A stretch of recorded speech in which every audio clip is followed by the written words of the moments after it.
Raopura police સ્ટેશનમાં part B 54/2026 એ 13/3/2026ના 1 વાગે જે ગુનો નોંધવામાં આવેલ છે, જેમાં મળેલ હકીકત મુજબ નરેન્દ્રસિંહ દોલતસિંહ રાજ, જેની ઉંમર વર્ષ 53 છે અને મૂળ જંબુસર ભરૂચનો વતની છે, જે અહીંયા કુબર ભવન બીજે માળ જીએસટી ઓફિસ ખાતે જીઆઈએસએફના સિક્યોરિટી ગાર્ડ તરીકે નોકરી કરે છે.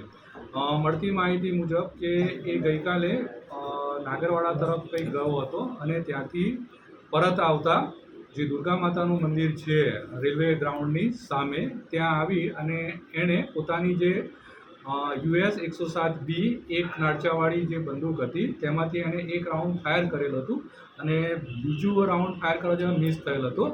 તો એ અમે 135(1) જીપી એક્ટના મુજબ અમે ગુનો નોંધી અને આગળની કાર્યવાહી હાથ ધરેલ છે. મળતી માહિતી જ્યારે એને પોલીસ સ્ટેશનમાં લાવવામાં આવેલો અને અમારે 112 જનરક્ષક ત્યાં ગયું ત્યારે આ ફૂલ પીધેલી હાલતમાં, એટલે કે નશો કરેલો હોય એવું જણાયું અને નશાની હાલતમાં એણે ફાયરિંગ કરેલું હતું. આટલી મોડી રાત્રે જવાનું શું કારણ? એ નોકરી તો કદાચ એ કુબેર ભવન ખાતેની નોકરી છે અને ત્યાં જ એ રહેવાનું બી ત્યાં જ હોય છે, ત્યાં જ સૂઈ જતો હોય છે. તો કદાચ એ નશો કરવા માટે મળતી માહિતી મુજબ નાગરવાડા તરફ ગયેલ હતો અને ત્યાંથી પરત આવતા નશાની હાલતમાં આણે ફાયરિંગ કરેલું હોય એવું જણાવ્યું. સાહેબ, ફાયરિંગમાં એક રાઉન્ડ થયું છે કે વધારે થયું છે? કારણ કે ફાયરિંગમાં એક રાઉન્ડ જ ફાયરિંગ થયું છે, કેમ કે એક રાઉન્ડ જે છે અમને સેલ મળેલ છે અને બાકીના જે 5 રાઉન્ડ છે એ એના પૂરા સલામત રીતે એના સેલ મળેલા છે. સાહેબ, આ ગુનો કેટલો ગંભીર માનો છો? કારણ કે જો કોઈ વ્યક્તિ હોત તો કદાચ એને જાનને જોખમ પણ હોય છે. હા, જે 12 બોર જે બંદૂક હોય છે કે જે એક નાળચાવાળી, જો નજીકથી કોઈ પણ વ્યક્તિ પર ફાયરિંગ કરવામાં આવે તો સીધું એનું જાનનું જોખમ તો રહેલું જ હોય છે. તો આ એક ગંભીર ઘટના છે. સાહેબ, નાગરવાડા ને આ ઘટના સ્થળ આખી વિરુદ્ધ દિશા છે, તો ત્યાંથી આ બાજુ કઈ રીતથી આવ્યું?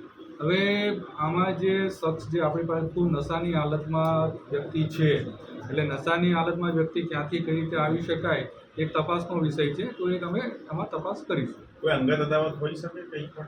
એવું અત્યાર સુધી કંઈ જાણવામાં આવેલ નથી, એવી કોઈ ફરિયાદ નથી મળેલ. આપણે શું શું કબજે કર્યું છે એની પાસેથી? એની પાસેથી જે બંદૂક જે છે 107 યુબી એ કબજે કરેલ છે.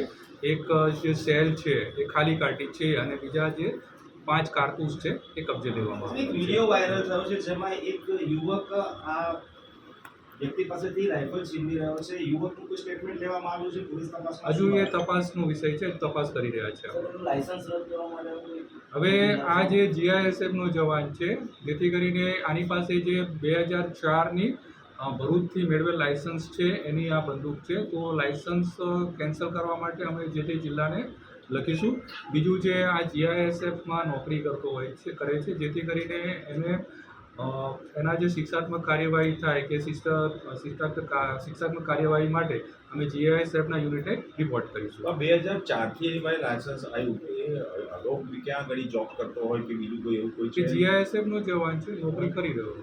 સર, અગાઉ કોઈ ગુનામાં સંડોવાયેલ એવું કંઈ સામે ના, અત્યાર સુધી અમે જે તપાસ કરેલી છે એમાં આગળ કોઈ ગુનો હોવા એવું ધ્યાનમાં આવેલ નથી.